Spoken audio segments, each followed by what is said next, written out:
A very good morning to all of you. Praveen Chaudhary यानी कि आपके पीसी बाबा का आप सभी लोगों को वापस से तहे दिल से नमस्कार। कैसे हैं आप सभी लोग? आई होप कि सब कुछ अच्छा होगा, अच्छे से आपकी पढ़ाई जो है वो चल रही होगी। एंड जो हमने अमेंडमेंट की सीरीज यहाँ पे शुरू की थी उसी में अगला एडिशन जो है वो यहाँ पे हम लेके आ रहे हैं, जिसका नाम क्या है, SBEC अमेंडमेंट, जो कि आपके दिसंबर 2020 एग्जाम्स के लिए क्या रहेंगे, एप्लीकेबल होंगे। अभी रिसेंटली जब मैंने कंपनी लॉ के अमेंडमेंट्स डाले थे तो उस टाइम पे कुछ बच्चों ने कमेंट सेक्शन में कमेंट किया था कि सर आप ऐसा कैसे कर सकते हैं, अभी तक तो बोले अगस्त का जो एग्जाम होने वाला है उसके बारे में क्लैरिटी दिया ही नहीं गया है कि एग्जाम होगा कि नहीं होगा, तो दिसंबर के लिए आप सीधा अनाउंसमेंट अमेंडमेंट्स का कैसे कर सकते हैं। तो उन्हीं सारे बच्चों को एक सिंपल सा जवाब यहां पे कि सर आपके एग्जाम्स अगस्त में हो रहे हैं, मान सकता हूं, और अभी तक कोई अनाउंसमेंट नहीं आया है कि उनको कैंसिल किया जाएगा, ठीक है। लेकिन एक बात बताइए कि जो बच्चा ऑलरेडी दिसंबर के लिए प्रिपरेशन कर रहा था, मतलब जिस बच्चे ने फाउंडेशन दिया होगा या फिर उस बच्चे ने क्या बोलते हैं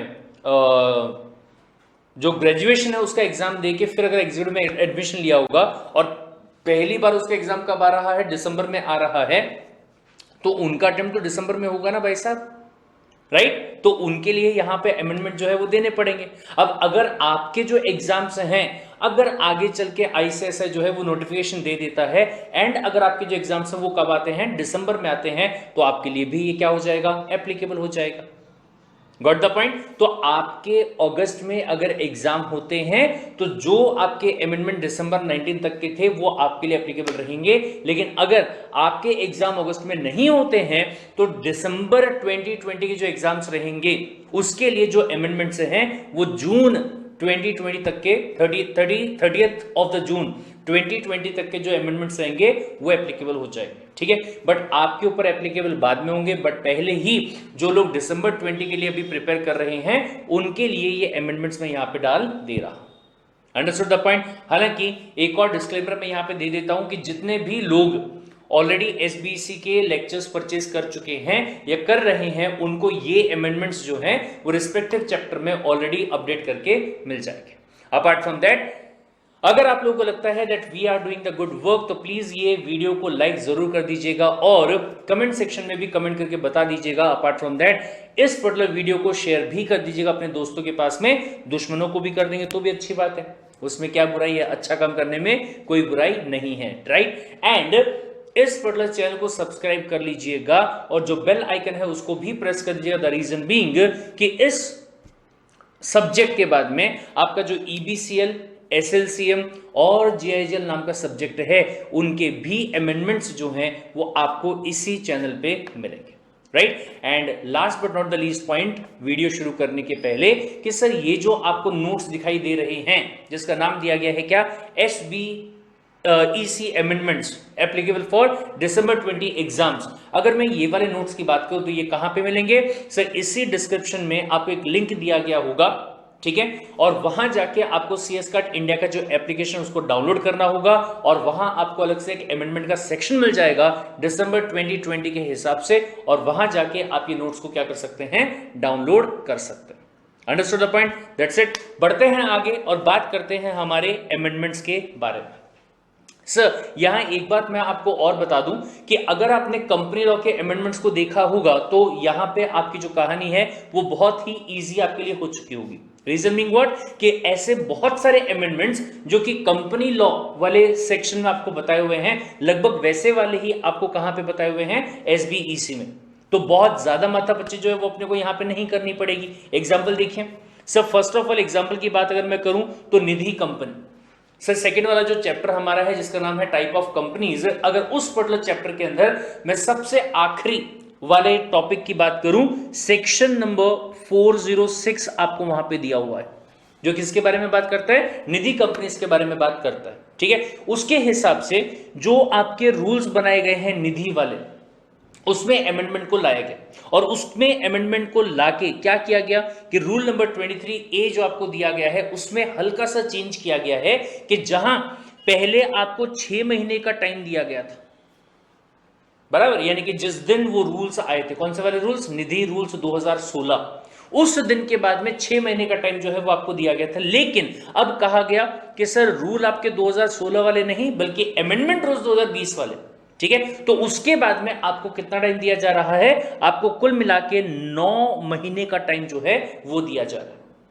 ठीक है, क्या कहता है ध्यान से देख लीजिए, कहता है कि भाई साहब अगर मैं इस अमेंडमेंट के बाद में रूल नंबर 23A की बात करूं तो MCA has to extend the limit of declaring a public company as Nidhi company, public company as a nidhi company within 9 months as per the amended rule. A public company shall declare it as a nidhi and every nidhi incorporated under the act shall get itself declared within a period of 1 year from the date of incorporation. जब से आपकी company का incorporation किया गया होगा उसके 1 साल के अंदर अगर आपकी जो कंपनी है निधि वाला काम कर रही है तो, नॉट अदरवाइज। ध्यान दीजिएगा, हर एक पब्लिक कंपनी को निधि कंपनी डिक्लेयर करना है क्या? नहीं साहब, नहीं नहीं नहीं। अगर आप निधि वाला काम कर रहे होंगे तो ही आपको यह करना है, अदरवाइज करने की जरूरत नहीं है। अगर आपने पब्लिक कंपनी को निधि कंपनी के काम के लिए इनकॉर्पोरेट किया होगा तो जिस दिन इनकॉर्पोरेशन आपकी कंपनी का हुआ है उसके 1 साल के अंदर, उसके 1 साल के अंदर आपको ये डिक्लेयर करना होगा कि सर हमारी जो ये पब्लिक कंपनी है ये निधि कंपनी। पहली बात। दूसरी बात क्या सर, 1 साल from the date of incorporation या फिर और लिखा है बीच में, और within 9 months from the commencement of these amendment rules whichever is later. ये समझ में आया? इसमें 2 एग्जाम्पल अपन लेके चल सकते हैं। सर सबसे पहला एग्जाम्पल, अभी फिलहाल मान लीजिए कि आपका जो ये अमेंडमेंट आया वो कब आया भाई साहब? बोले 14/2/2020 को आया। ठीक है, मान लीजिए कि आपकी कंपनी का जो इनकॉर्पोरेशन हुआ वो हुआ ऑन 1 नवंबर 2019 को।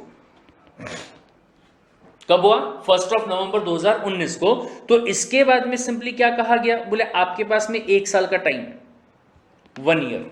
सर अगर मैं 1 साल की बात करूं तो ये कब तक का हो गया? बोले ये आपका हो गया 31 होता है कि था, हाँ 31 अक्टूबर 2020 तक का टाइम आपके पास।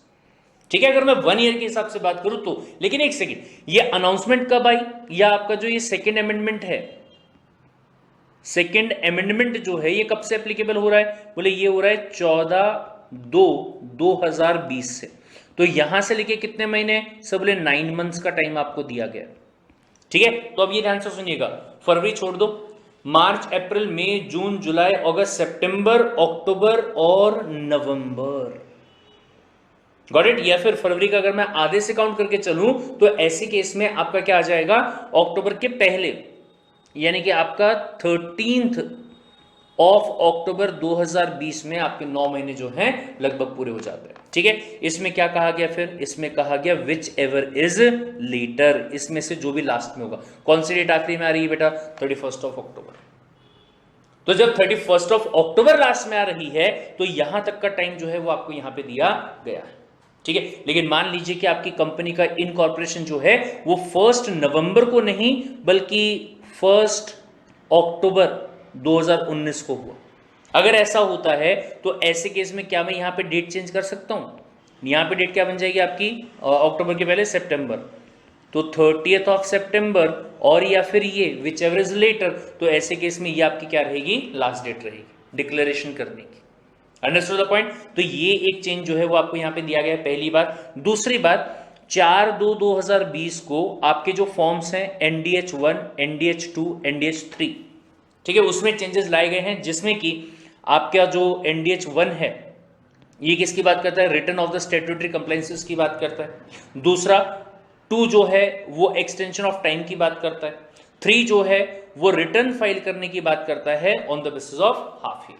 ठीक है, तो ये जो फॉर्म्स है इनको यहां पे क्या किया गया है? चेंज किया गया। Understood the point? डन। ठीक है साहब, अब इसमें ध्यान दीजिएगा कि रूल नंबर 23A जो है ये मैंने यहां पे भी दे दिया, लेकिन ये सेम ही है, इसको अगर आपने नहीं भी पढ़ा तो भी चलेगा। पोस्ट अमेंडमेंट रूल जो है वो अपने यहां पे दे दिया, लेकिन क्या हमने रूल नंबर 23B को पढ़ा था? Answer is no. ये देख लेते हैं क्या कहता है, बहुत ध्यान से। कहता है कि no fees shall be charged, मतलब आप जो डिक्लेरेशन करोगे, सबसे पहली बात डिक्लेरेशन कौन से फॉर्म में करना है? NDH4 में करना है। जो आपको 9 महीने के अंदर डिक्लेयर करने की बात की गई है वो कब करना है? सर आपको सॉरी, सबसे पहली बात 9 महीने में करना, दूसरी बात क्या, NDH 4 में करना, ठीक है, ओके। लेकिन क्या इसके लिए हमको फीस पे करना पड़ेगा? नहीं साहब बोले, इसके लिए आपको फीस पे करने की कोई जरूरत नहीं है, ठीक है। अगला पॉइंट सुनो क्या कहता है। सब बोले companies incorporated as Nidhi on or after the Nidhi amendment rule 2019, ठीक है। ये कौन से वाला अमेंडमेंट हो गया? ये हो गया आपका फर्स्ट वाला अमेंडमेंट। और ये जो आपका 14 तारीख को है, ये कौन से वाला था सर? ये सेकंड वाला था, ठीक है। तो क्या कहता है कि sir companies incorporated as Nidhi on or after Nidhi amendment rule 2019, that is this date, have to apply within 60 days of expiry of 1 year from the date of incorporation or extended period as may be granted by the concerned RD। RD का मतलब क्या होता है बेटा? Regional director, ठीक है, ठीक है साहब। Now in case a company does not comply with the above requirement, मतलब अगर आपने ये 60 डेज के अंदर आपको जो अप्लाई करने की बात की थी, ठीक है, ये पुराने इसके हिसाब से, ये राइट, अगर ये आपको करने के लिए कहा गया था और या फिर ये आपको जो करने के लिए अब कहा गया है, अगर आपने इसको प्रॉपरली नहीं किया तो ऐसे केस में क्या कहा गया कि आप फॉर्म नंबर SH7, ठीक है, जो किसके बारे में बात करता है? ऑल्ट्रेशन ऑफ शेयर कैपिटल के बारे में बात करता है। अगर बोले आपने कंपनी में ऑल्ट्रेशन ऑफ शेयर कैपिटल किया होगा तो SH7 जो है वो ROC के पास फाइल करना पड़ता है। बोले हाँ सर, लेकिन आपको नहीं करने दिया जाएगा अगर आपने ये वाला फॉर्म फाइल नहीं किया तो, ठीक है। या फिर अगर बोले मैं रिटर्न ऑफ अलॉटमेंट की बात करूं, मतलब कंपनी में आपने शेयर्स को क्या किया? कंपनी के शेयर होल्डर्स को अलॉट किया, उसका रिटर्न फाइल करना पड़ता है ROC के पास में। तो कहा गया है कि अगर आपकी निधि कंपनी ने ये वाले फॉर्म को फाइल नहीं किया तो आपको रिटर्न ऑफ अलॉटमेंट जो कि पास 3 में होता है ये फाइल करने नहीं दिया जाएगा। Understood the point? डन, ठीक है साहब। Apart from that such companies, कौन सी कंपनीज? जो निधि कंपनीज हैं, ठीक है, they are required to ensure strict adherence to the provisions of companies act 2013 and the Nidhi rules 2014 as amended, जो अभी 2020 के हिसाब से अमेंड हुए, ठीक है। ये क्यों किया गया? ताकि ट्रांसपेरेंसी रहे। सर निधि कंपनी में कौन बंदा पैसा लगा रहा है, ठीक है, कहां पैसा आप इन्वेस्ट कर रहे हो, उस चीज के हिसाब से यहां पे कहा गया है कि आपको सारे के जो आपके एक्ट हैं या फिर रूल्स हैं उनको क्या करना होगा? एडहेयर करना होगा। In case of contravention of the provisions of these rules, ठीक है, अगर इन रूल्स को आपने क्या नहीं किया, प्रॉपर्ली कंप्लाई नहीं किया, तो company and the officer who is in default shall initially be punishable. सबसे पहले आपने डिफॉल्ट किया, पहली बार अगर आपने किया तो ऐसे केस में 5,000 रुपए तक का जुर्माना जो है वो लग सकता है, ठीक है। And further fine in case of continuous violation. पहली बार अगर आप करोगे तो 5,000 रुपए का कंपनी पे भी लगेगा और ऑफिसर इन डिफॉल्ट पे भी लगेगा। लेकिन अगर ये आपका कंटिन्यू होते रहता है डिफॉल्ट, तो ऐसे केस में आपको कंटिन्यूअस वे में क्या रहेगा? फाइन जो है वो पे करना पड़ेगा। Understood the point? बोले ठीक है साहब। फिर इसके बाद अगला point, investors are advised to verify the status of Nidhi company from the notification issued by the central government in the official gazette before making an investment और द डिपॉजिट। मतलब जिस कंपनी में आप पैसा इन्वेस्ट कर रहे हो, क्या वो सही में एक डिक्लेयर्ड निधि कंपनी है कि नहीं है, इस बात के बारे में इंश्योर कर लेना चाहिए। ऐसा इन्वेस्टर्स को एडवाइज यहां पे किया गया है। ये समझ में आया पॉइंट? क्लियर है? डन। चलिए भाई साहब बढ़ते हैं अगले चैप्टर की तरफ। नाम आपको पता होगा, फाइनेंशियल सर्विसेज ऑर्गेनाइजेशन नाम का जो आपका चैप्टर, ठीक है, उसमें फाइनेंस प्रोवाइड करने वाली जितनी भी कंपनीज हैं, चाहे वो बैंक्स की बात कर लीजिए, माइक्रो फाइनेंस वाली कंपनीज की बात कर लीजिए, और या फिर आप NBFC की बात कर लीजिए, ठीक है, तो वो टॉपिक्स के बारे में बात करता है ये चैप्टर। अब इस चैप्टर के अंदर आपको एक अमेंडमेंट दिया गया, कहा गया कि सर अगर आपकी जो कंपनी है जो कि NBFC, ठीक है, अगर इस NBFC के ऊपर, ध्यान से क्या कहा हमने, अगर इस NBFC के ऊपर इंडियन अकाउंटिंग स्टैंडर्ड एप्लीकेबल होता है, अगर आपकी NBFC पे इंडियन अकाउंटिंग स्टैंडर्ड एप्लीकेबल होता है, तो ऐसे केस में आपको जो फाइनेंशियल स्टेटमेंट या फिर कंसोलिडेटेड फाइनेंशियल स्टेटमेंट फाइल करनी, कौन सी? या तो फाइनेंशियल स्टेटमेंट जो कि AOC 4 में होती है, और या फिर कंसोलिडेटेड फाइनेंशियल स्टेटमेंट जो कि AOC 4 CFS में होती है, ठीक है, उसके लिए एक नया फॉर्मेट प्रोवाइड किया गया है जो कि AOC 4 NBFC इंडियन AS या फिर AOC CFS NBFC Indian AS। ठीक है, ये फॉर्मेट में आपको करना पड़ेगा। ये समझ में आया? वापस एक बार कहा गया है भाई साहब कि अगर सबसे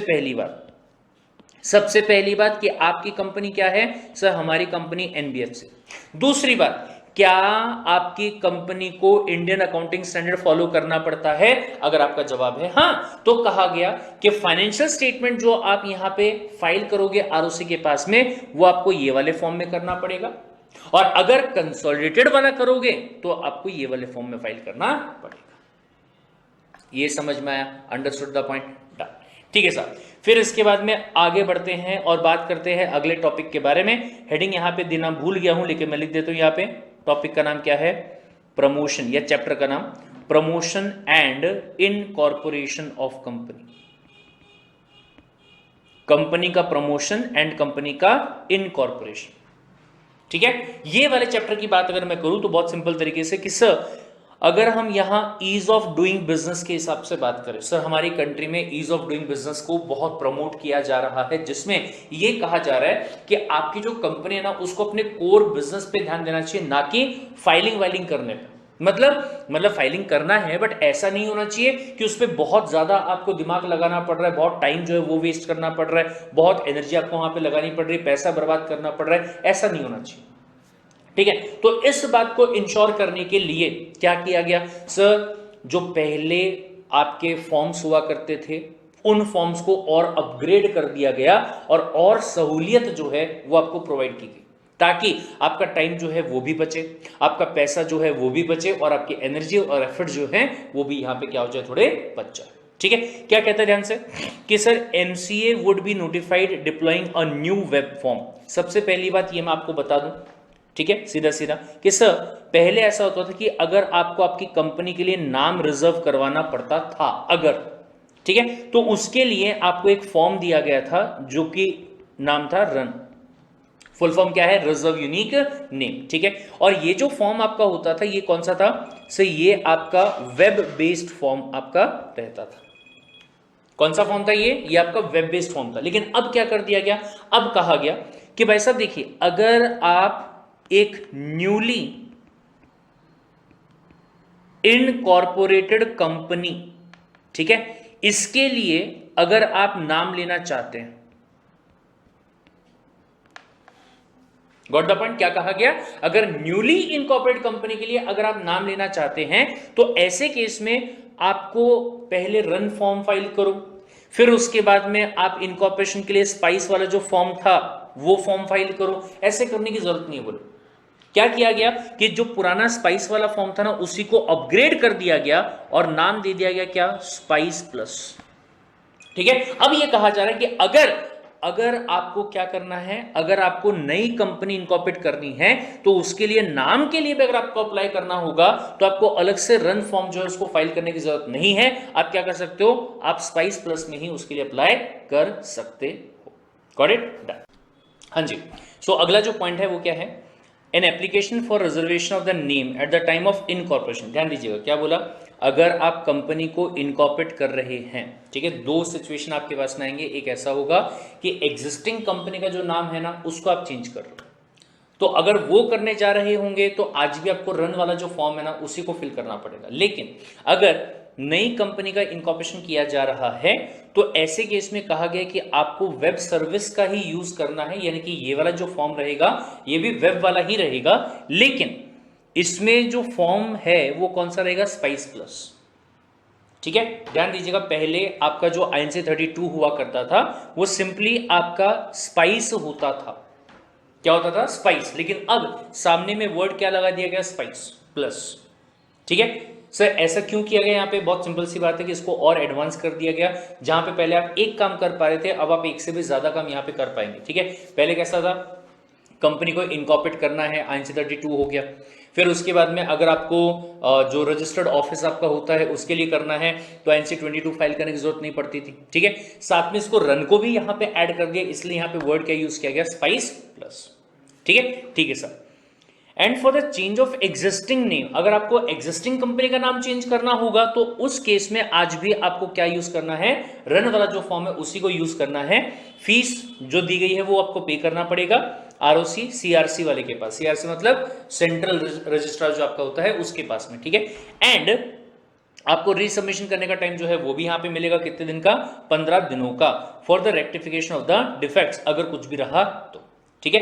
अकॉर्डिंगली आपका जो रूल नंबर किसमें, इनकॉर्पोरेशन वाले रूल्स के अंदर, रूल नंबर 10, 12, 19, 38, उसके ये सारे के सारे सब रूल्स, जहां जहां पे स्पाइस वर्ड यूज किया गया है, फॉर्म सेम वही है, पहले भी आपका INC 32 हुआ करता था, आज भी आपका INC 32 ही है, ठीक है। लेकिन जहां जहां स्पाइस वर्ड यूज हुआ करता था वहां पे अब वर्ड क्या यूज होगा बेटा, स्पाइस प्लस वर्ड जो है ये आपका यूज होने वाला है, ठीक है। मतलब ध्यान से सुनिएगा, यहां पे मैं कहना क्या चाहता हूं, वेरी मच इंपॉर्टेंट। मैं ये कहना चाहता हूं कि भाई साहब, अगर आप बात करते हैं about the name availability,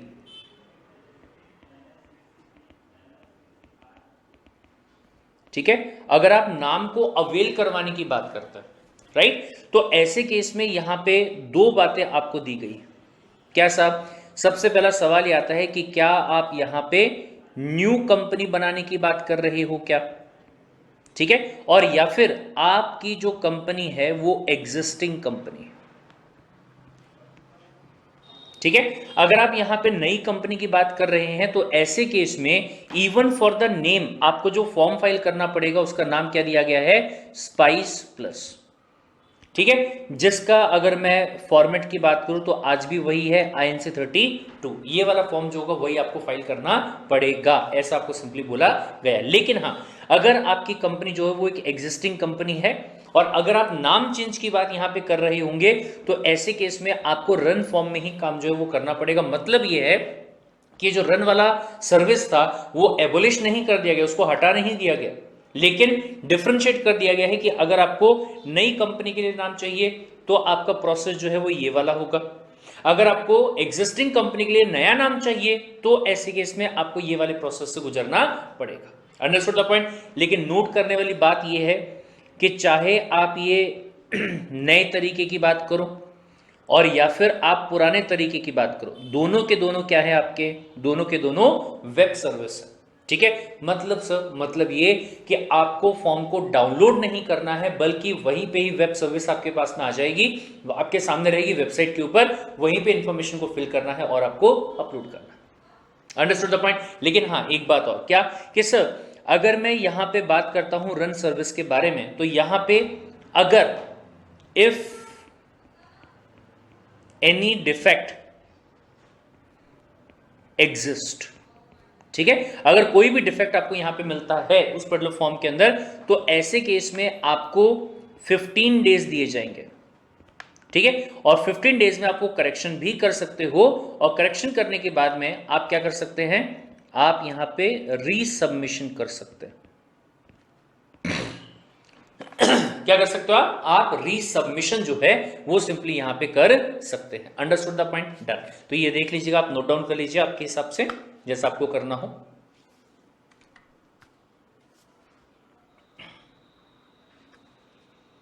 got it.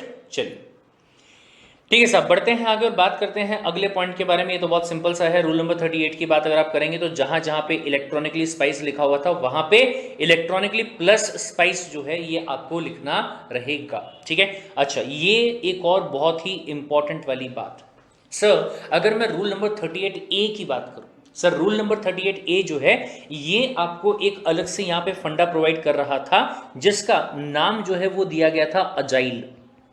क्या नाम दिया गया था? Agile.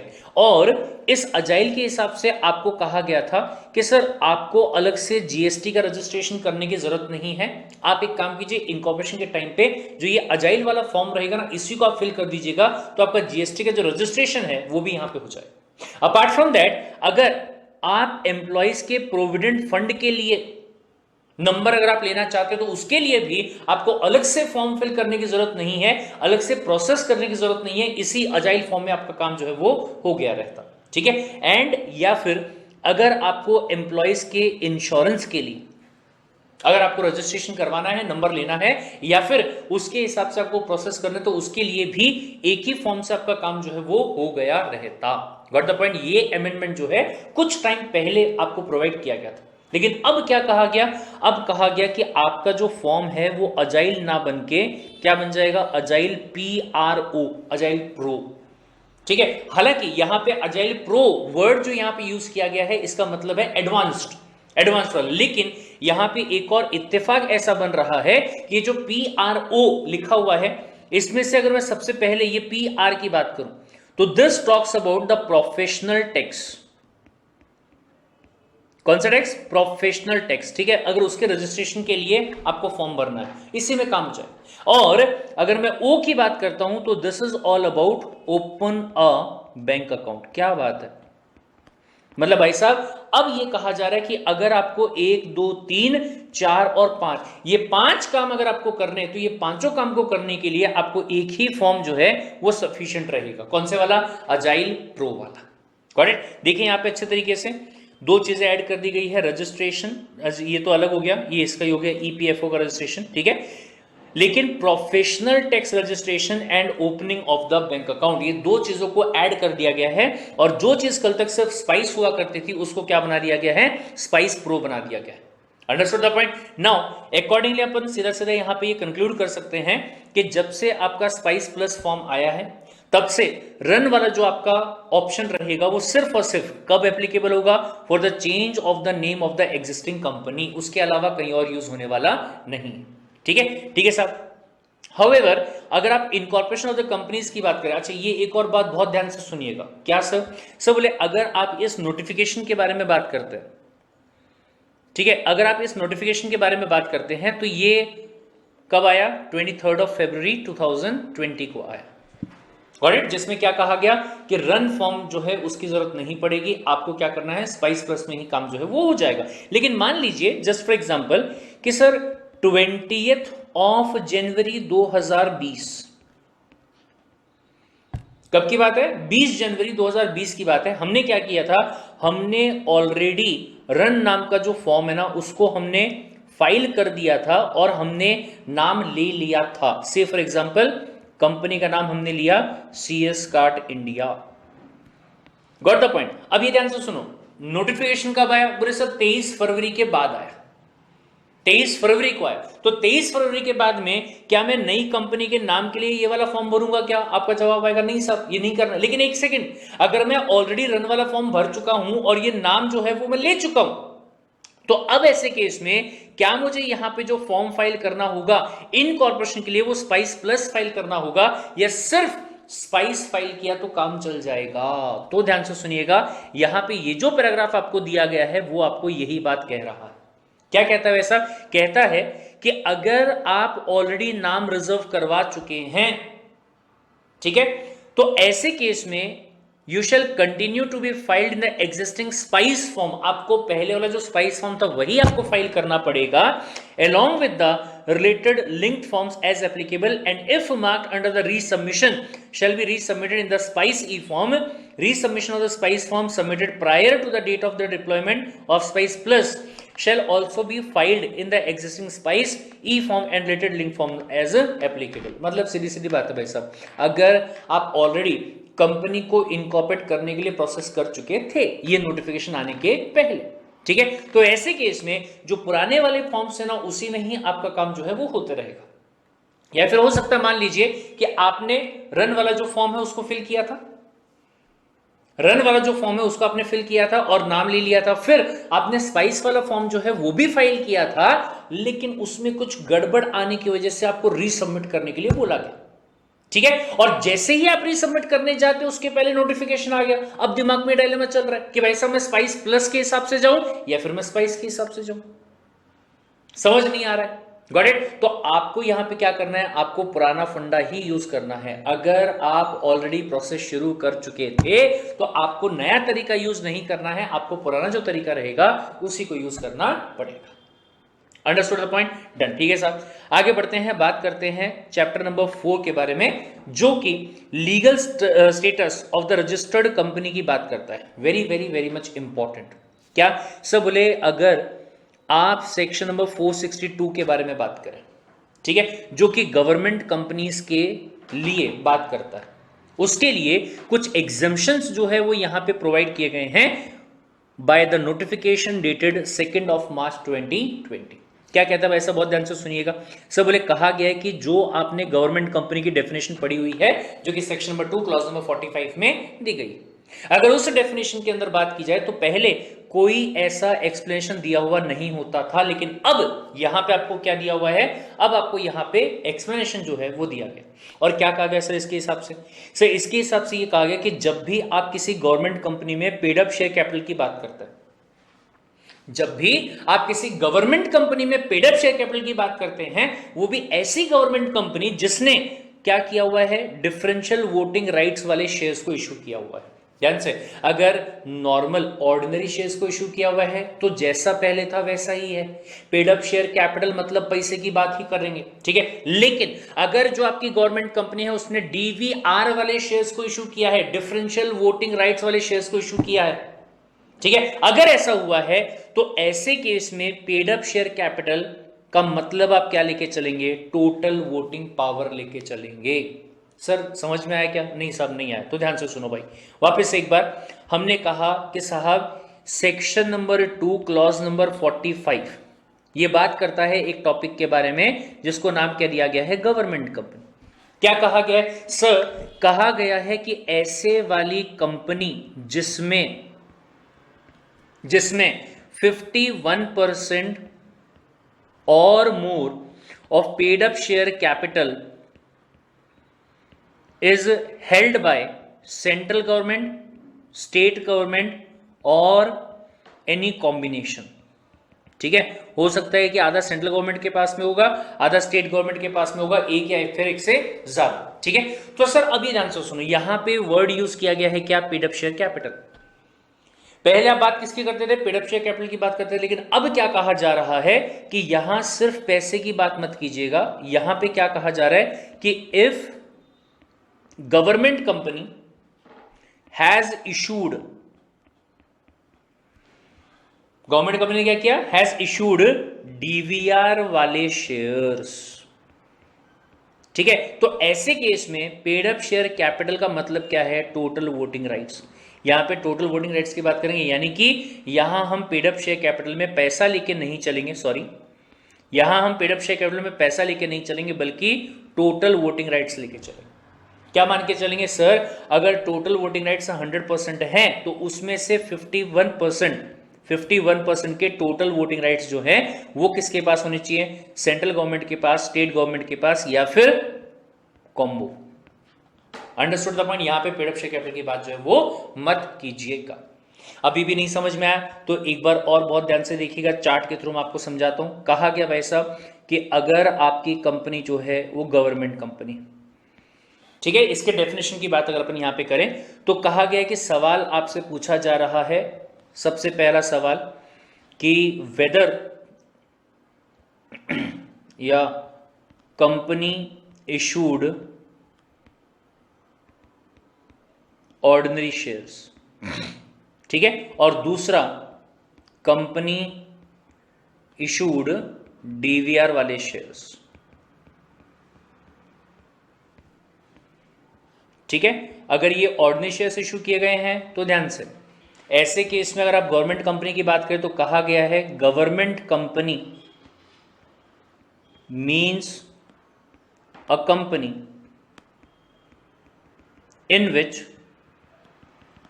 51% or more of paid up share capital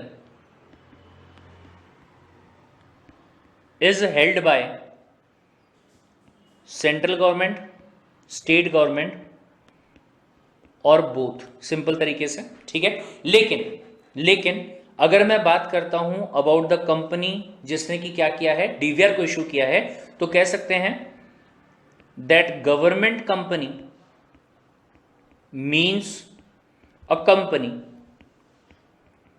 in which 51%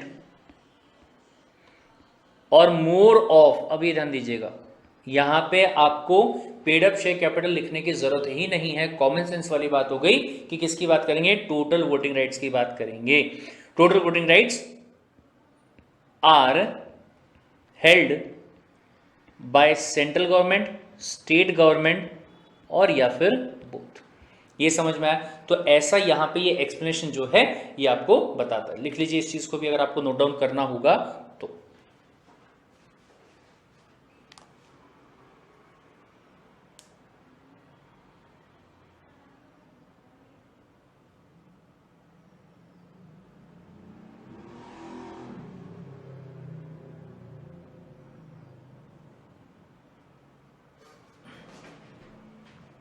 got it?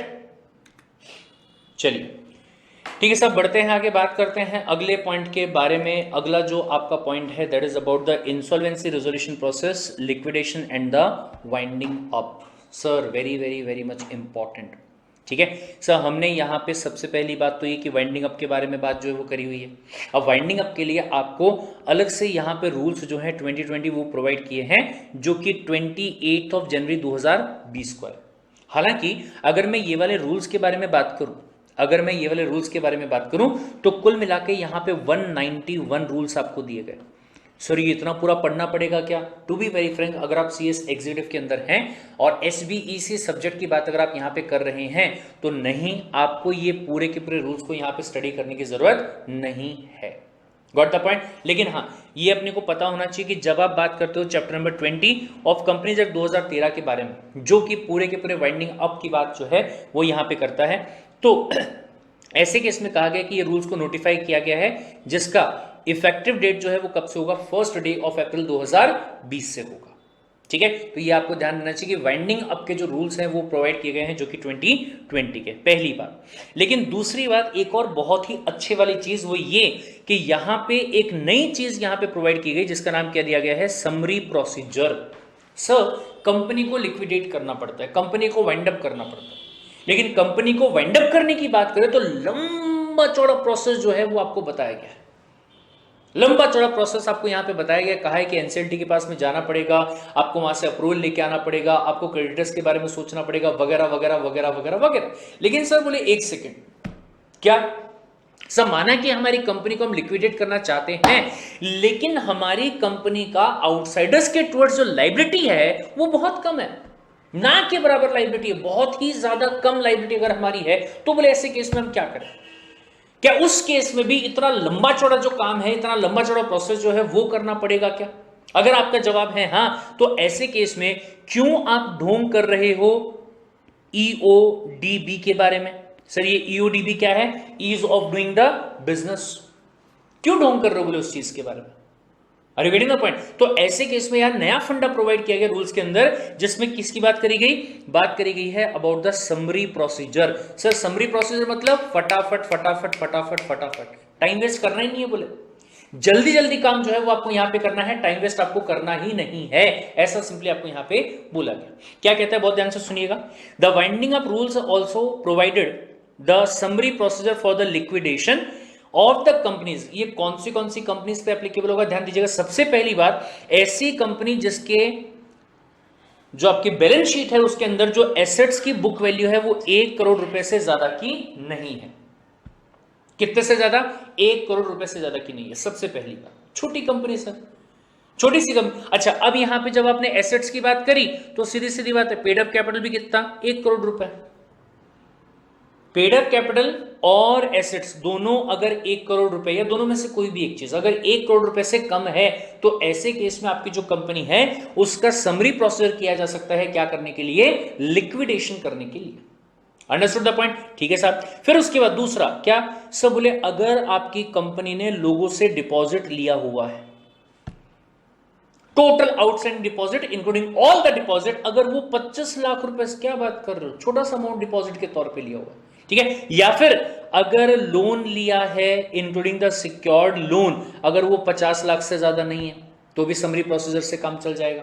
और या फिर अगर आपकी कंपनी का टर्नओवर, सो टर्नओवर मतलब पूरा का पूरा सेल, अगर वो 50 करोड़ रुपए से ज्यादा का नहीं है, तो ऐसे केस में आपकी जो कंपनी है उसको पूरे डिटेल्ड प्रोसीजर में ना लेके जाते हुए क्या करेंगे, उसको हम समरी प्रोसीजर के अंदर लेके जाएंगे, फटाफट कंपनी का लिक्विडेशन हो जाएगा, जिससे again ease of doing business जो है वो प्रमोट हो रहा है, टाइम बचेगा, पैसा बचेगा।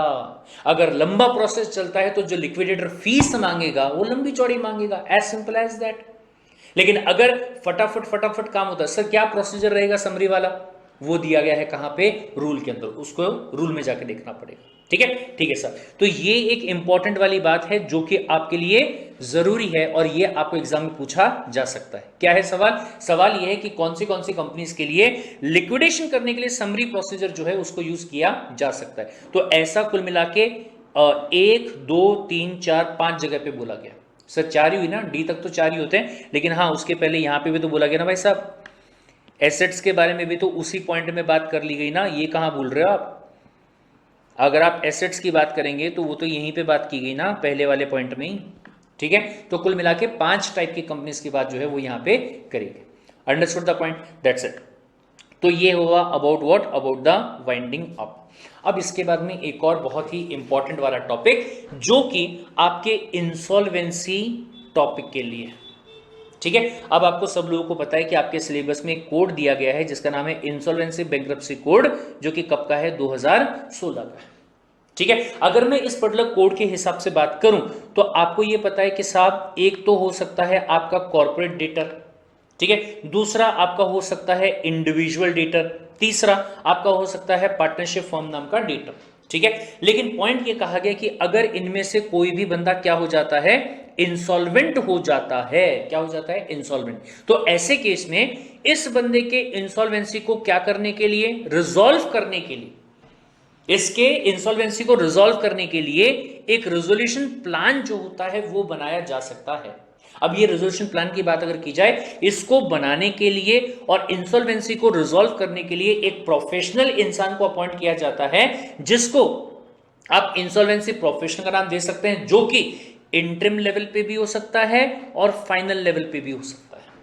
अगर फाइनल लेवल पे रहा तो आप उसको रेजोल्यूशन प्रोफेशनल के नाम से जान सकते हैं, और अगर इंटरिम लेवल पे रहा तो उसको आप इंटरिम रेजोल्यूशन प्रोफेशनल के नाम से जान सकते हैं। लेकिन पॉइंट यहां पे ये है कि आपको फॉर्म्स फाइल करने के लिए, किसको, इस इंसॉल्वेंसी प्रोफेशनल को फॉर्म्स फाइल करने के लिए यहां सर्कुलर जो है वो इशू किया गया है, जिसमें आपको कुछ गाइड किया गया है और कहा गया कि आपको इस तरीके से चीजों को करना पड़ेगा। अगर अब मैं ये सर्कुलर की बात करूं तो ध्यान दीजिएगा, एक सर्कुलर है जो कि 17 फरवरी 2020 को आया था, ठीक है, लेकिन उसी 17 फरवरी वाले सर्कुलर को सप्रेस करते हुए, सप्रेस मतलब उसको दबा दिया, उसको दबाते हुए एक और सर्कुलर लाया गया जो कि 6 मार्च 2020 को लाया गया। ठीक है, तो अभी अगर मैं एप्लीकेबिलिटी की बात करूं, कौन सा एप्लीकेबल होगा, सर ये वाला सर्कुलर जो है ना ये हमारे ऊपर एप्लीकेबल होगा और ये पहले वाला एप्लीकेबल नहीं होगा। तो सर अगर फिर भी आपको पढ़ना होगा तो ये आप खुद से पढ़ सकते हैं, मैंने नोट्स के अंदर दे दिया है, बट मेरे हिसाब से अगर आपने जो ये राइट साइड वाला है इतना ही पढ़ लिया तो that will be more than sufficient. ठीक है, क्या कहता है राइट वाला, बात करते हैं फटाफट। सबसे पहली बात, जो पहले वाला सर्कुलर आया था उसको दबाते हुए यहां पे एक नया सर्कुलर लाया गया जो कि कौन सी डेट को आया, 6 मार्च 2020 को आया।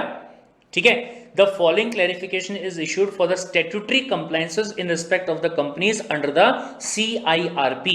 अब कुछ लोगों का सवाल हो सकता है कि सर ये CIRP का मतलब क्या होता है, इसका मतलब होता है corporate insolvency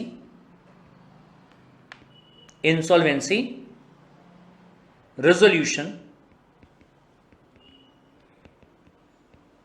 process, corporate insolvency resolution process. ठीक है, एक ऐसी प्रोसेस जो कि आपके कॉर्पोरेट मतलब कि कंपनी की जो इंसॉल्वेंसी है उसको रिजॉल्व करने के काम आती है। ठीक है, उसमें जो स्टैट्यूटरी कंप्लायंसेस करने हैं, कोड के हिसाब से जो कंप्लायंसेस करने हैं, उसके बारे में क्लैरिटी जो है वो आपको यहां पे दी गई है। Understood the point? ठीक है साहब, अभी ध्यान से सुनिएगा क्या कहा गया। सर कहा गया है ये 3 लोगों को, ठीक है, ये 3 लोगों को मिला के अगर मैं नाम देना चाहूं तो मैं इसको नाम दे सकता हूं IP, मतलब कि इंसॉल्वेंसी प्रोफेशनल, जो कि इंटरिम वाला हो सकता है, फाइनल वाला हो सकता है और या फिर लिक्विडेटर हो सकता है।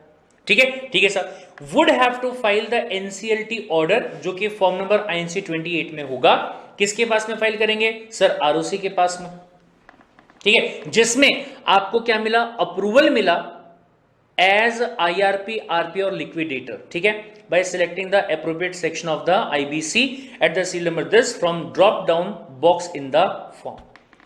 सबसे पहला आपको यहां पे काम दिया गया है कि आपको क्या करना है, जिस एनसीएलटी ऑर्डर से आपको ये अथॉरिटी मिली है कि आप इंसॉल्वेंसी रेजोल्यूशन प्रोफेशनल के तौर पे काम कर सकते हैं, वो आपको आरओसी के पास में फाइलिंग जो है उसको करना पड़ेगा। ठीक है। फिर दूसरी बात, जैसे ही बोले आपने फॉर्म को फाइल कर दिया, ठीक है, जिसमें कि आपने डीएससी को अटैच करके फाइलिंग करनी, ठीक है, जैसे ही आपने वो फाइलिंग कर दिया, आप वहां पे कंपनी के क्या कहलाएंगे, सीईओ। आपका डेजिग्नेशन क्या बन जाएगा, सीईओ का डेजिग्नेशन जो है वो यहां पे बन जाएगा in the declaration box for the purpose of filing only.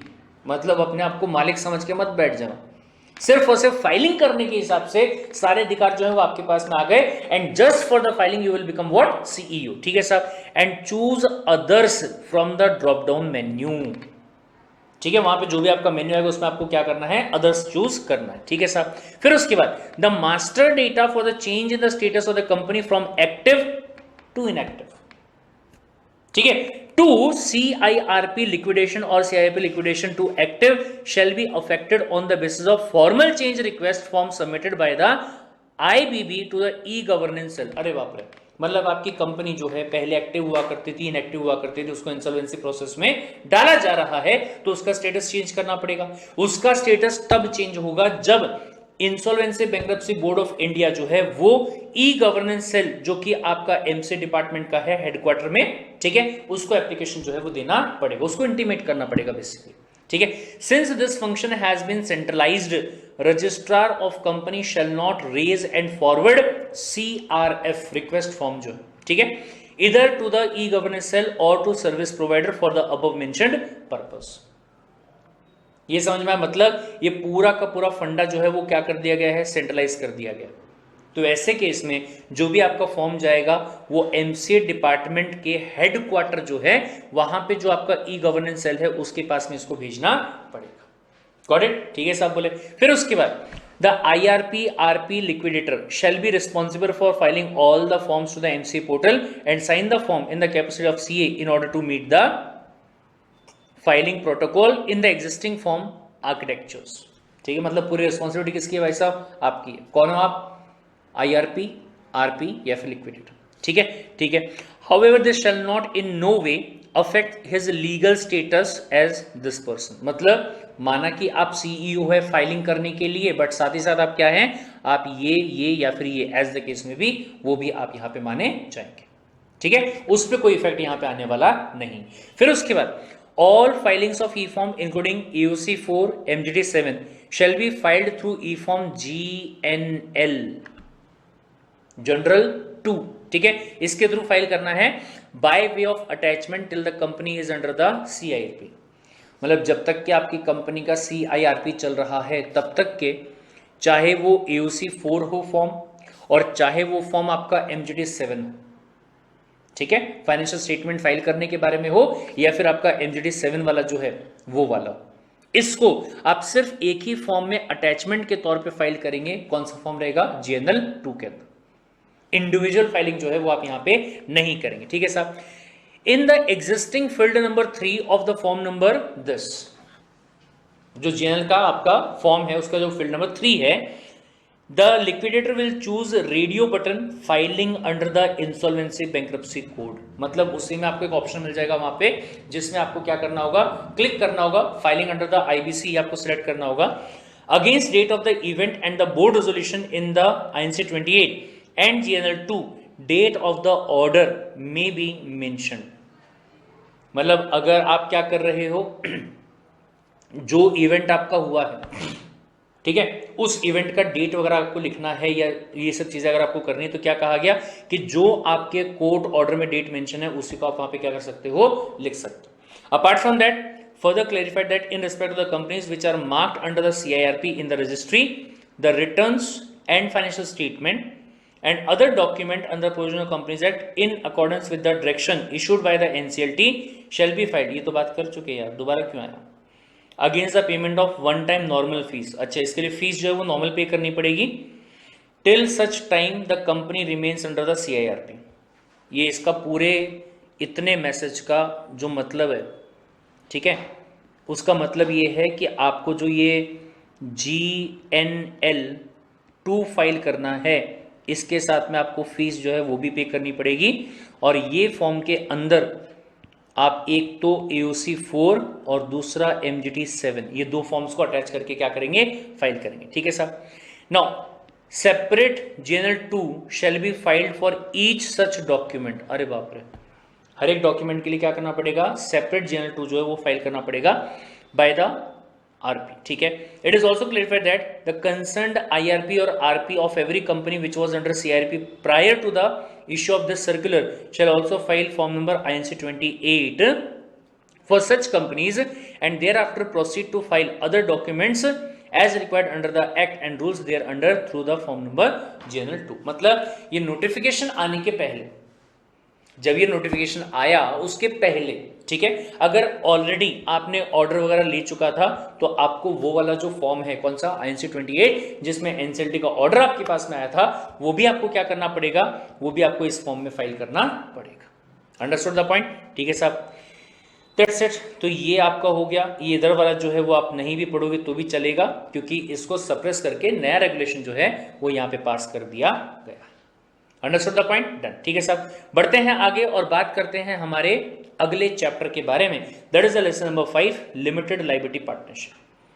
अब इसमें कुछ बातें हैं जो कि आपके एग्जाम्स के हिसाब से इंपॉर्टेंट है और कुछ बातें हैं जो कि बताई गई हैं बट एग्जाम्स में उसके बारे में पूछने की पॉसिबिलिटी जो है 99% नहीं है, बट स्टिल चूंकि हम पढ़ रहे हैं तो नॉलेज उसका होना चाहिए। ठीक है, चलिए सबसे पहली बात, application of the provisions of companies act to the LLP।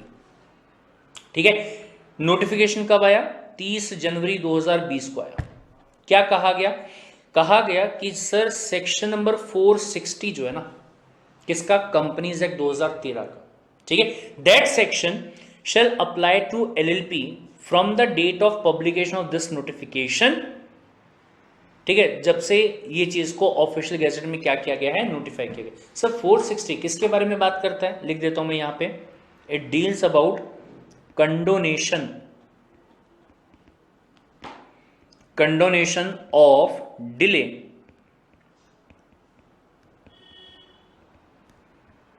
In certain cases. ठीक है, कुछ केसेस में कंडोनेशन ऑफ डिले की बात ये यहां पे करता है। सर कंपनीज एक्ट 2013 के हिसाब से जो नॉर्मल कंपनीज वगैरह होती है उन पे ये एप्लीकेबल हुआ करता था, लेकिन सर्कुलर के हिसाब से ये क्लियर कर दिया गया है कि इवन ये वाली चीज किस पे एप्लीकेबल है, LLP पे भी एप्लीकेबल है। ठीक है, देखिए नीचे भी लिखा हुआ है condonation of delay, section number 460। ठीक है, तो ये एप्लीकेबल यहां पे होगा। फिर इसके बाद अगर मैं ये अगले टॉपिक की बात करूं तो बहुत ध्यान से सुनिएगा। सर ये टॉपिक जो है स्टडी के हिसाब से स्टूडेंट्स पे एप्लीकेबल नहीं है, लेकिन अगर कोई बंदा प्रैक्टिस कर रहा है तो उसके हिसाब से एप्लीकेबल जरूर होगा। ध्यान से सुनिएगा, क्या होता है कि सर इस कंट्री के अंदर बहुत सारी LLP बनाई गई है, इनकॉर्पोरेट की गई। Apart from that there are lot of companies जिनका इनकॉर्पोरेशन जो है वो किया गया है। एंड चूंकि आप ये अभी यहाँ पे अमेंडमेंट्स की बात कर रहे हैं, मतलब कॉमन सेंस की बात है कि आपने जो रेगुलर लेक्चर्स हैं उनको देख लिया होगा, उसके हिसाब से आपको ये समझ में आता है कि सर आपके LLP को बहुत सारे फाइलिंग करने पड़ते हैं।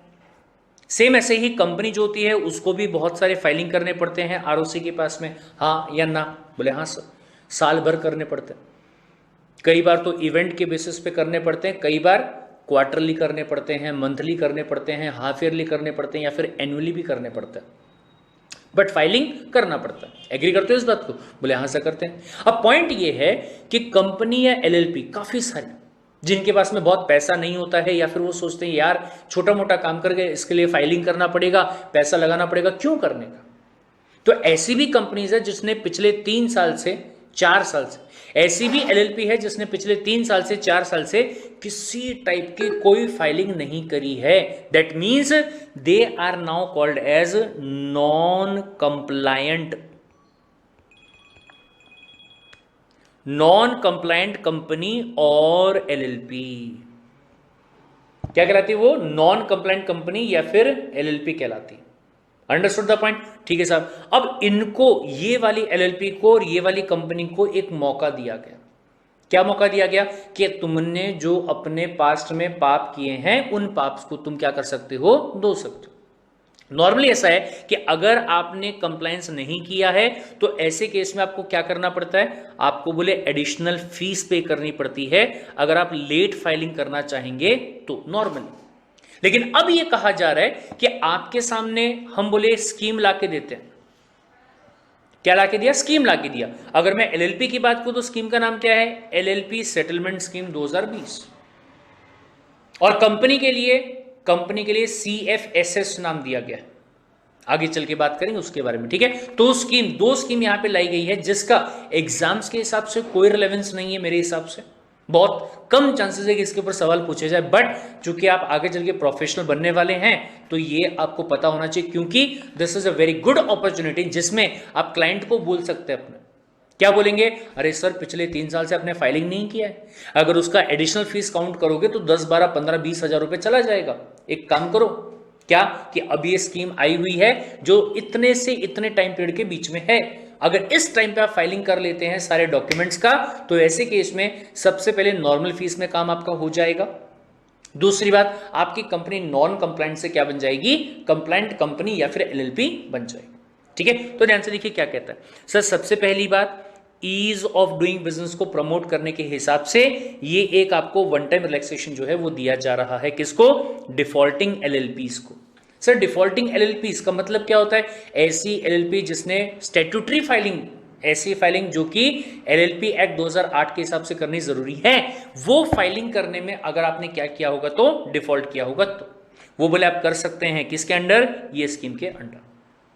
अंडरस्टूड द पॉइंट, बोले ठीक है साहब। अच्छा अब दूसरी बात ध्यान से सुनो, क्या सब बोले, अगर ये स्कीम की बात की जाए तो ये स्कीम को पहले नोटिफाई किया गया था 4 मार्च 2020 को, लेकिन फिर सबको पता है कि कोविड-19 का प्रकोप चल रहा है, ठीक है, उसकी वजह से उसको वापस से रिवाइज किया गया 30 मार्च 2020 को, ठीक है। अब इसका मतलब ये हुआ कि ये वाला एप्लीकेबल नहीं है, सिर्फ ये वाला जो रहेगा वो एप्लीकेबल होगा।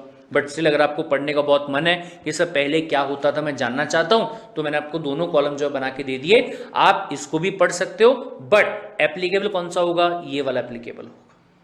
अंडरस्टूड द पॉइंट, चलिए साहब ठीक है, बात करते हैं यहाँ पे क्या कहता है। हाउएवर कोविड-19 की वजह से कुछ मॉडिफिकेशंस किए गए और 30 मार्च को दोबारा से उसको क्या किया गया, लॉन्च किया गया, ठीक है। सब पढ़ लेते हैं यहाँ पे। सबसे पहली बात क्या कहता है, कहता है कि स्कीम कब से कब तक है, 1 अप्रैल से लेकर 30 सितंबर 2020 तक है। वन टाइम हो गया सर, ये हर बार सिलेबस में आने वाला है क्या, नहीं साहब, हर बार सिलेबस में नहीं आएगा, मैक्सिमम अगर आया तो दिसंबर 20 के एग्जाम में आपको पूछा जा सकता है what is the meaning of LLP scheme, got it, ठीक है सर। आगे देखिए, बोले एनी डिफॉल्टिंग एलएलपी उसको परमिट किया गया है कि आप बिलेटेड डॉक्यूमेंट्स फाइल कर सकते हैं जो कि 31 अगस्त 2020 तक के हो, मतलब ऐसे डॉक्यूमेंट जिनको 31 अगस्त 2020 तक आप फाइल कर सकते थे लेकिन आपने नहीं किए, उनका फाइलिंग जो है वो आप 1 अप्रैल 2020 से लेके 30 सितंबर 2020 के बीच में कर सकते हो, ऐसा बोला जा रहा है। ध्यान से समझ में आ गया, ये डेट से कंफ्यूज मत होइएगा। वापस से क्या बोला मैंने, सर ऐसे डॉक्यूमेंट जिनको फाइल करना था 31 अगस्त 2020 तक, अगर वो डॉक्यूमेंट्स आपने अभी तक फाइल नहीं किए होंगे तो आपको एक टाइम पीरियड जो है वो दे दिया गया है और कहा गया है कि ये टाइम पीरियड के बीच में 1 अप्रैल से लेकर 30 सितंबर तक का टाइम आपको दिया गया है, 6 महीने का, इसके बीच में ये फाइलिंग जो है वो आप कर सकते हैं। सवाल आया कि सर क्या हमको इसके लिए कोई फीस पे करना पड़ेगा, तो जवाब आया हाँ, जो नॉर्मल फीस पहले भी पे करना पड़ता था वही नॉर्मल फीस आपको अभी भी पे करना पड़ेगा। लेकिन फिर एक सवाल आता है कि सर नॉर्मली अगर हम लेट फाइलिंग करते हैं तो हमको क्या पे करना पड़ता है, एडिशनल फीस पे करना पड़ता है, तो क्या अभी हमको एडिशनल फीस पे करना पड़ेगा। अगर मैं पुराने सर्कुलर के हिसाब से बात करूं तो कहा गया था 10 रुपए for each day in delay करना पड़ता था, बट अब इसको हटा दिया गया, क्या कहा गया, complete waiver. Why, just because of कोविड-19। अंडरस्टूड द पॉइंट, ठीक है साहब। फिर उसके बाद इम्यूनिटी फ्रॉम प्रोसिक्यूशन, ये क्या कहता है कि सर अगर आपकी एलएलपी ने फाइलिंग नहीं किया होता तो आपका जो गवर्नमेंट डिपार्टमेंट है दैट इज एमसीए, वो आपके अगेंस्ट में केस फाइल कर सकता था, आपकी एलएलपी को स्ट्राइक ऑफ करवा सकता था या आपकी एलएलपी को बंद करवा सकता, डिसॉल्व करवा सकता था, ठीक है। लेकिन अगर आप ये टाइम पीरियड के बीच में, कौन सा टाइम पीरियड दिया गया बेटा आपको, टाइम पीरियड दिया गया है 1 अप्रैल 20 से लेके 30th ऑफ सितंबर 20 के बीच में। ठीक है, अगर ये टाइम पीरियड के बीच में आप करते हो तो ऐसे केस में आपका जो डिपार्टमेंट है एमसीए या फिर आरओसी या फिर आरडी, ये बोले आपके अगेंस्ट में कोई भी केस फाइल नहीं करेंगे, ये इम्यूनिटी आपको प्रोवाइड किया जा रहा है। ठीक है, done. Shall not be subject to the prosecution by the registrar of the company. Understood the point? Done. ठीक है साहब, फिर उसके बाद किस पे एप्लीकेबल है साहब? All the documents. पुराने वाले के हिसाब से बात करूं तो सिर्फ ये वाले फॉर्म पे एप्लीकेबल था, 3, 4, 8 और 11, लेकिन अब किस पे एप्लीकेबल है? सारे फॉर्म बोले। तुमने आज तक जो भी फाइल नहीं किए होंगे ना, सब फाइल कर लो। ठीक है, लेकिन किस पे एप्लीकेबल नहीं है? फॉर्म नंबर 24 पे एप्लीकेबल नहीं है, जो कि किसके लिए होगा? स्ट्राइकिंग ऑफ के लिए। भाई साहब, कंपनी को वैसे भी स्ट्राइक ऑफ करना है, तो दिक्कत ही नहीं कोई। Understood the point? ठीक है साहब। फिर उसके बाद क्या कहता है कि अगर 30 सितंबर तक आपने इसका बेनिफिट नहीं उठाया, मतलब दोनों ही काम नहीं किए, आपने इसको फाइल भी नहीं किया और आप अभी भी क्या है? नॉन कंप्लेंट है। ठीक है, तो ऐसे केस में आरओसी क्या करेगा? आपके अगेंस्ट में एक्शन जो है ले सकता है, उसमें कोई दिक्कत वाली बात नहीं। ये समझ में आया? तो ये आपको सिंपली बोला गया है। ठीक है सर। नेक्स्ट पॉइंट यहाँ पे मिसलेनियस में आता है कोविड-19 की वजह से स्पेशल मेजर। अब ये ध्यान से सुनिएगा, चूंकि ये भी कोविड-19 की वजह से है, क्या ये एग्जाम में आएगा? क्या आने के चांसेस बहुत कम है। बट अगर आपके आईसीएसए का मूड जो है वो खराब हो गया, आईसीएसए बोलता है कि नहीं यार, मेरे को जानना है कि कोविड-19 की वजह से क्या बेनिफिट्स दिए गए कंपनी को, एलएलपी को, उसके बारे में पता होना चाहिए। अगर ऐसा मूड आ गया तो आपको क्वेश्चन पूछा जा सकता है। क्या है पॉइंट? स्पेशल मेजर दिए गए हैं कंपनीज एक्ट 2013 के हिसाब से और एलएलपी एक्ट 2008 के हिसाब से। अब कंपनीज एक्ट के हिसाब से बात करोगे तो किसको बेनिफिट दिया गया है? कंपनी को दिया गया, और एलएलपी एक्ट के हिसाब से एलएलपी को दिया गया, यानी कि दोनों को ये प्रिविलेज अवेलेबल है। हाँ, ठीक है। डेट कौन सी है? 24 मार्च को ये नोटिफिकेशन आया। क्या कहता है सर? जो भी आपकी नई वाली कंपनीज है, न्यूली इनकॉर्पोरेट कंपनीज आपकी जो हैं, are required to file a declaration of the commencement of business. Yes sir, section number 10A याद आया? उसमें कहा जाता है कि जिस दिन से आपका इनकॉर्पोरेशन हुआ है उसके 180 डेज के अंदर आपको क्या करना होता है? आपको डिक्लेरेशन जो है वो फाइल करना होता है। याद आया? बोले हाँ सर। अब उसी पर्टिकुलर चीज को वापस से 180 डेज से बढ़ा दिया गया है। सब मतलब ये कि मान लीजिए आपकी कंपनी का इनकॉर्पोरेशन 1 जनवरी 2020 को हुआ, ठीक है, तो आपको जो डिक्लेरेशन देना था वो कितने दिन में देना था? 180 डेज के अंदर। 180 दिन मतलब कितना टाइम पीरियड हो गया सर? जनवरी से अगर आप लेके चलोगे तो 30 जून हो गया भाई साहब, ऑलमोस्ट। ठीक है, बीच में जो 31 दिन वगैरह आते हैं, 31 डे आता है किसी भी मंथ के अंदर, उसको थोड़ा यहाँ पे ऊपर नीचे लगा के चल लेते हैं। ठीक है, तो 30 जून तक। लेकिन अब क्या कहा जा रहा है? कोई बात नहीं, बोले आपको ना 180 दिन और दिए जा रहे हैं यहाँ पे, जी लो बोले अपनी जिंदगी। ठीक है, मतलब अगर आपकी कंपनी का इनकॉर्पोरेशन 1 जनवरी 2020 को हुआ था और कमेंसमेंट ऑफ बिजनेस का डिक्लेरेशन जो आपको देना पड़ता है, अगर वो आप ये डेट तक नहीं दे पाए, कोई बात नहीं, आपके पास में और टाइम है 180 दिनों का। एडिशनल टाइम पीरियड जो है वो आपको प्रोवाइड कर दिया गया है। लेकिन कब से? From the date of incorporation. मतलब ये हुआ कि सर पहले आपके पास में सिर्फ 180 डेज हुआ करते थे। ठीक है, अब आपके पास अगर आप देखोगे तो तकरीबन कितने दिन है कुल मिला के? 360 डेज है। बड़ी ध्यान दीजिएगा, this is only one time relaxation only because of कोविड-19। ये जिंदगी भर सेम चलने वाला कतई नहीं है। ठीक है, डन। ठीक है साहब, उसके बाद ये देखिए, ये आपको दिया हुआ है CFSS स्कीम 2020 वाला। जैसा एलएलपी के लिए स्कीम दिया हुआ था, सेम वैसा यहां पे दिया हुआ है। वहां पे आप डिफॉल्टिंग एलएलपी की बात कर रहे थे और यहां पे आप डिफॉल्टिंग कंपनीज के बारे में बात कर रहे हैं। ये देखिए, डिफॉल्टिंग कंपनी जिसको फाइलिंग करना चाहिए था बट अभी तक क्या नहीं किया है? फाइलिंग नहीं किया है, is called as what? Defaulting company. ठीक है, क्या कहता है? बहुत ध्यान से देखिए। सबसे सिंपली कहा गया कि जो डॉक्यूमेंट आपको यहाँ पे कंपनीज एक्ट 2013 के हिसाब से फाइल करने चाहिए थे, अगर आपने फाइल नहीं किए हैं तो बिना किसी एडिशनल फीस के आप क्या कर सकते हो? ये स्कीम के हिसाब से उसका फाइलिंग जो है वो कर सकते हो एंड अपने आप को फुल्ली कंप्लायंट कंपनी के तौर पे आगे बढ़ा सकते हैं। आपको अच्छी अपॉर्चुनिटी जो है वो यहाँ पे दी जा रही है। ठीक है, अपार्ट फ्रॉम दैट इवन बोले अगर आपकी जो कंपनी है वो कौन सी कंपनी है? Inactive company. इनएक्टिव कंपनी मतलब जो एक्टिवली काम नहीं करती, जिसके यहाँ पे सिग्निफिकेंट अकाउंटिंग ट्रांजैक्शंस नहीं होते हैं, उनको भी यहाँ पे एक अपॉर्चुनिटी दी जा रही है और कहा जा रहा है कि आप अपने आप को डोरमेंट कंपनी में डिक्लेयर करवा सकते हैं अगर अभी तक नहीं करवाया होगा तो। और ये करवाने के लिए आपको एडिशनल फीस पे करने की जरूरत नहीं है, बल्कि सीधा अगर आप नॉर्मल फीस भी पे करेंगे तो वो करके भी आप इसको करवा सकते हैं। Understood the point. ये स्कीम भी सेम एलएलपी की तरह 1 अप्रैल 2020 से शुरू होकर कब खत्म हो जाएगी, 30 सितंबर 2020 तक खत्म हो जाएगी। ठीक है, किस पे एप्लीकेबल है सर, डिफॉल्टिंग कंपनीज पे एप्लीकेबल है। कौन सी कंपनी, ऐसी कंपनी जिसको अभी तक फाइलिंग जो है वो कर देना चाहिए था बट उसने अभी तक फाइलिंग नहीं करी है। कौन से डॉक्यूमेंट्स की, स्टैट्यूटरी डॉक्यूमेंट्स, ऐसे डॉक्यूमेंट जिनको फाइल करने के लिए आपका कंपनी लॉ जो है वो कहता है। Understood the point. ठीक है साहब, बेनिफिट क्या क्या है, एडिशनल फीस पे नहीं करना पड़ेगा। दूसरी बात, चूंकि आपने फाइलिंग नहीं करी है, अगर नॉर्मली फाइलिंग नहीं करी होती तो आरओसी आपके अगेंस्ट में एक्शन ले सकता था, केस कर सकता था, बट अब उससे आपको क्या मिल जाएगा, इम्यूनिटी मिल जाएगी। गॉट इट, इम्यूनिटी जो है वो आपको यहां पे मिल जाएगी। फीस कौन सी पे करनी है, सिर्फ नॉर्मल फीस पे करनी है, आपको कोई एडिशनल फीस पे करने की जरूरत नहीं है। लेकिन ये बेनिफिट उठाने के लिए एक कंडीशन जो है वो आपको दी गई। क्या है कंडीशन, बहुत ध्यान से देखिएगा।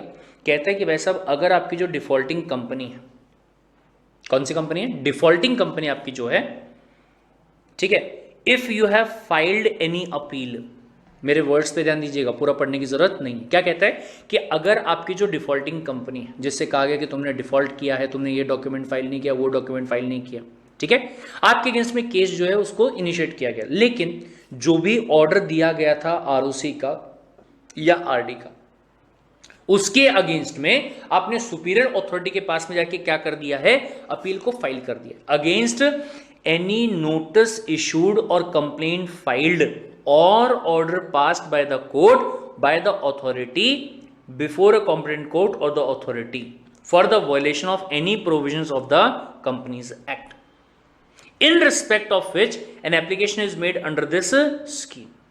बराबर है, तो कहा गया है कि before filing the application under this scheme, अगर आप ये स्कीम का बेनिफिट लेना चाहते हैं तो ऐसे केस में आपको अपनी अपील जो है उसको विड्रॉ करना पड़ेगा और उसका प्रूफ जो है वो आपको आरओसी के पास में फाइल करना पड़ेगा। सीधी सीधी बात है ना भाई साहब, क्या आपने पहले फाइलिंग नहीं किया था, उसके लिए आरओसी ने आपको नोटिस भेज दिया था, ठीक है, जो नोटिस आपको भेजा गया वो आपको सही नहीं लगा और आपने क्या किया, आपने सुपीरियर अथॉरिटी के पास में अपील कर दिया था। अब अपील करने के बाद में इस स्कीम को लॉन्च किया गया, आपने सोचा अरे एक काम करता हूं, मैं ये स्कीम का बेनिफिट उठा लेता हूं, ठीक है, नॉर्मल फीस को फाइल करके मैं फाइलिंग जो है वो कर देता हूं। फाइलिंग करने के लिए मुंह उठा के आ गए, लेकिन आपने जो अपील फाइल किया होता उसके हिसाब से अभी भी ये कहा जा रहा है कि आपसे जो फीस मांगी जा रही है एडिशनल वाली वो आपको पसंद नहीं है। इधर फाइलिंग भी हो चुका है और उधर नॉन फाइलिंग के लिए आपका केस कहां पे है, सुपीरियर अथॉरिटी के पास में, चलेगा क्या, नहीं, क्या करना पड़ेगा, पहले उस अपील को विड्रॉ करना पड़ेगा। लॉजिक समझ में आया क्यों करना पड़ेगा? अरे भाई साहब, यहां आपने स्कीम का बेनिफिट उठा लिया और वहां अपील आपका अभी भी पेंडिंग है, सही बात है क्या? नहीं, क्या करो, पहले वो अपील वहां से हटाओ, फिर उसके बाद में स्कीम का बेनिफिट उठाने के लिए आ जाओ। एकदम जेन्युइन, कोई दिक्कत नहीं, समझ में आया? डन, ठीक है साहब।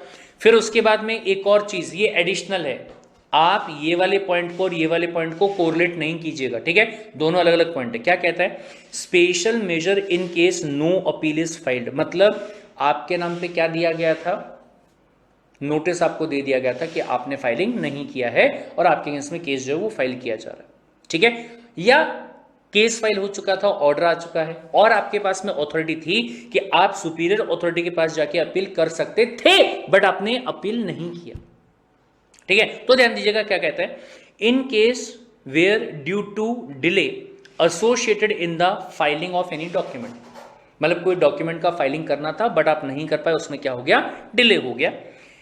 MCA in the MCA registry penalties were imposed bye the authority, आपके ऊपर पेनल्टी जो है वो लगाई गई, बट उसके अगेंस्ट में no appeal has been filed by the company or its officer before the RD as on the date of commencement of the scheme. आपने क्या नहीं किया, कोई अपील वगैरह जो है वो नहीं किया, ठीक है। तो ऐसे केस में आपको फॉलोइंग रिस्ट्रिक्शन जो है वो यहां पे प्रोवाइड किया जा रहा है।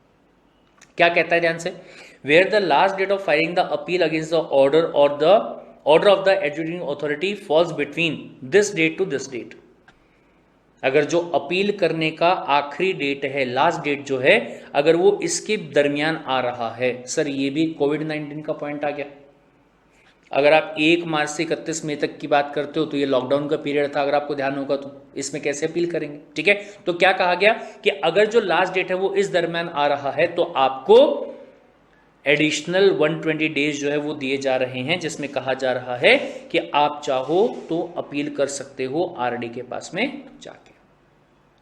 ये समझ में आया, ये अलग टॉपिक हो गया, गॉट इट। अगर आपको अपील करने का अधिकार था बट आप अपील नहीं कर पाए, कौन से पीरियड के बीच में, सर ये पीरियड के बीच में, अगर आपका लास्ट डेट ऑफ अपील जो है वो इस डेट के बीच में आ रहा है तो आपको और 120 दिन दिए जा रहे हैं आरडी के पास में अपील करने के लिए। रीजन बीइंग कि ये टाइम पीरियड में क्या था, आपका लॉकडाउन था, 4 महीने और आपको दे दिया, गॉट द पॉइंट, ठीक है साहब। Now during such additional period, ये जो आपको 120 दिन का एडिशनल टाइम दिया गया है, इस टाइम पीरियड के बीच में in so far as it relates to the delay associated in the filing of the document, registry shall not be initiated against such company or their officer।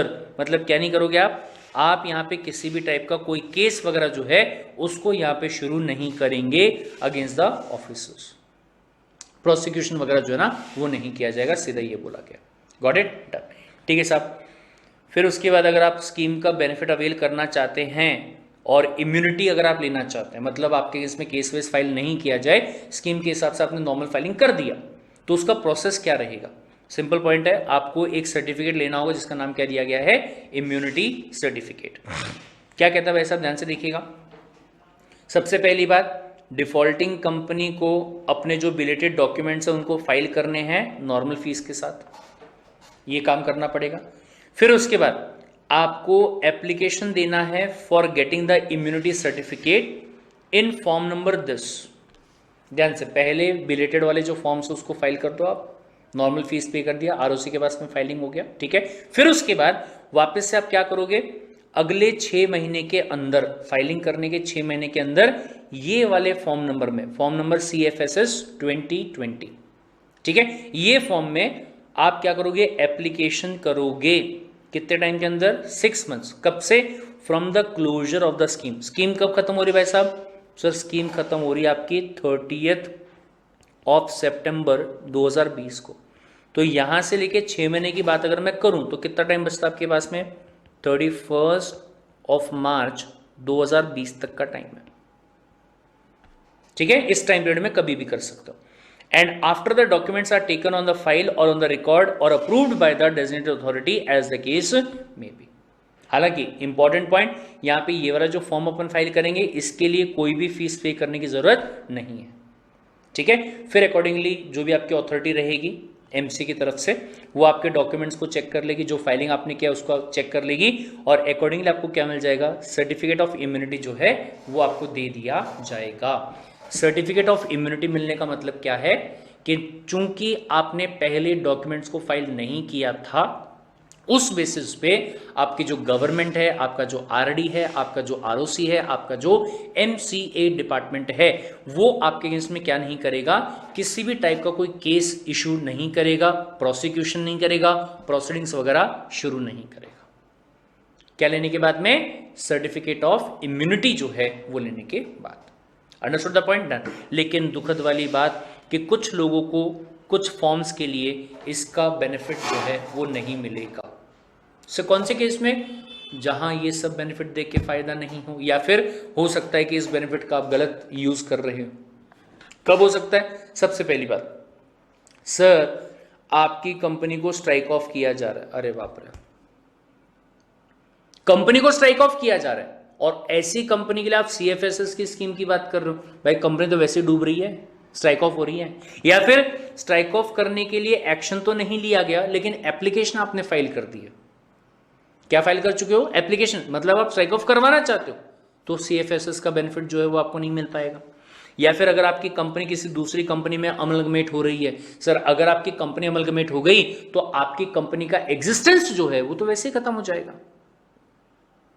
ठीक है। या फिर आपकी कंपनी ने ऑलरेडी एप्लीकेशन फाइल कर दी है to get the status of what, dormant company. Dormant company के आप ऑलरेडी अप्लाई कर चुके हो तो सीएफएसएस स्कीम उसको लेके क्या करोगे, ठीक है। और या फिर अगर आपकी कंपनी क्या है, वेनिशिंग कंपनी, ठीक है। या फिर अगर SF7 जो कि ऑथराइज कैपिटल को इंक्रीज करने के लिए फाइल किया जाता है उसकी बात करो तो उसके लिए भी आपको बेनिफिट यहां पे ये नहीं मिलेगा। और या फिर चार्ज से जुड़े हुए जो फॉर्म्स फाइल करने हैं उसके लिए भी अगर आप बेनिफिट लेने की बात करो तो उसके लिए भी ये बेनिफिट जो है वो आपको मिलने वाला कतई नहीं है। ये समझ में आए तो ये ध्यान दीजिएगा भाई साहब, ये सवाल आपको एग्जाम में आ सकता है, इसको इंपॉर्टेंट मार्क कर लीजिए। क्या है सवाल कि सीएफएसएस की स्कीम जो है वो कौन सी कंपनीज को नहीं मिलेगी और कौन से फॉर्म्स के लिए नहीं मिलेगी। अगर मैं फॉर्म्स की बात करूं तो ये 2 फॉर्म्स को नहीं मिलेगी। अगर मैं कंपनीज की बात करूं तो इन 5 टाइप की कंपनीज को सीएफएसएस की स्कीम का बेनिफिट जो है वो मिलने वाला नहीं है। अंडरस्टूड द पॉइंट, ठीक है sir. Next point, scheme for the inactive companies, मतलब यही वाली जो स्कीम है कौन सी, सीएफएसएस। इससे जो इनएक्टिव वाली कंपनीज हैं जिनके पास में क्या नहीं है, सिग्निफिकेंट अकाउंटिंग ट्रांजैक्शन नहीं है, उनके लिए क्या बेनिफिट है भाई साहब, कुछ नहीं, डोरमेंट कंपनी में कन्वर्ट करवा सकते हो MSC1 फाइल करके, ठीक है। क्या कहता है, डिफॉल्टिंग है साथ में इनएक्टिव कंपनी पे, while filing the due document under the CFSS 2020 can simultaneously इधर या तो आप अपने आप को डोरमेंट कंपनी घोषित करवा सकते हो और या तो आप अपने को स्ट्राइक ऑफ करवा सकते हो। स्ट्राइक ऑफ के लिए फॉर्म नंबर STK2, डोरमेंट करवाने के लिए फॉर्म नंबर MSC1। लेकिन दोनों के लिए जो नॉर्मल फीस आपकी लगती है वो फीस आपको यहां पे क्या करनी पड़ेगी, पे करनी पड़ेगी। Got the point, done. फिर उसके बाद में अगला पॉइंट कि कौन से केसेस में आपको इम्यूनिटी नहीं मिलेगी, भले ही आपने क्या कर चुके हैं, CFSS के हिसाब से फाइलिंग जो है वो कर चुके हो। क्या कहता है ध्यान से, आपकी अपील कहाँ पेंडिंग है, कोर्ट। अरे भाई सब मना किया था ना आपको, क्या कहा था कि अगर आप CFSS की स्कीम का बेनिफिट लेना चाहते हैं तो कोर्ट में जो भी आपने अपील फाइल की उसको क्या करना पड़ेगा, विड्रॉ करना पड़ेगा। नहीं किया क्या अभी तक, नहीं साहब, तो आपको बेनिफिट नहीं मिलेगा, पहली बात कर चुके हैं, ठीक है। दूसरा, any court has ordered conviction, अरे बाप रे, कन्विक्ट किया जा चुका है मतलब इल्जाम प्रूव हो चुका है, बराबर है, आपकी जो भैंस है वो पानी में जा चुकी है, चीजें जो है वो आपके हाथ से निकल चुकी है, कन्विक्शन हो चुका है, केस पेंडिंग नहीं है, कन्विक्शन हो चुका है भाई साहब, ठीक है। इन एनी मैटर और an order imposing penalty has been passed,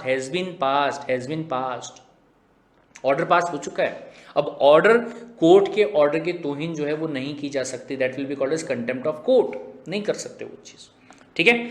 bye adjudging authority under the act and no appeal has been preferred, आपने क्या नहीं किया, अपील को भी प्रेफर वहां पे नहीं किया, ठीक है। Against such order of the court और of the authority as the case may be before scheme has come into force and any other consequential proceedings, ये 3 केसेस में आपको इम्यूनिटी का बेनिफिट जो है वो मिलने वाला नहीं है।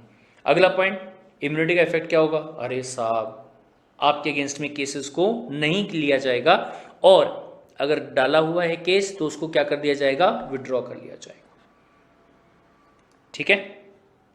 और मान लिया जाएगा कि जो आपको मतलब फाइलिंग वगैरह करनी थी जो आपने नहीं करी है वो सब आपने कंप्लीट कर दिया है और अगर मतलब आगे फर्दर जो एक्शन वगैरह है वो आपके अगेंस्ट में लिए नहीं जाएंगे, ठीक है।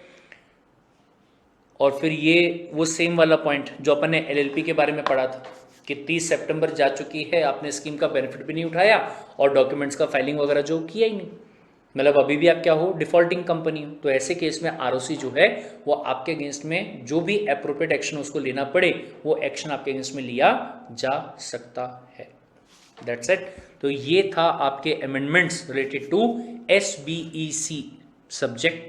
आई होप कि अमेंडमेंट जो है वो आपको समझ में अच्छे से आए होंगे। नोट्स मैंने आपको बता चुका है कि डिस्क्रिप्शन में आपको कहाँ जाना पड़ेगा, CS कार्ड इंडिया के ऐप में आपको जाना पड़ेगा, वहां जाके आप उसको यूज कर सकते हैं। Got it, that's it. जाने के पहले वापस कहना चाहूंगा कि वीडियो को लाइक जरूर कीजिएगा, कमेंट सेक्शन में कमेंट करके बताइएगा, वीडियो को शेयर कर दीजिएगा, सब्सक्राइब का बटन आपको दिया गया उसको आप क्लिक कर दीजिएगा अगर अभी तक आपने सब्सक्राइब नहीं किया होगा तो, और जो बेल आइकन आपको दिया हुआ है उसको भी प्रेस कर दीजिएगा ताकि जो अगले अमेंडमेंट्स है उसका वीडियो आपको मिलते ही नोटिफिकेशन जो है आ जाए। करेक्ट, मिलते हैं अगले वीडियो में। Till then take care, bye bye.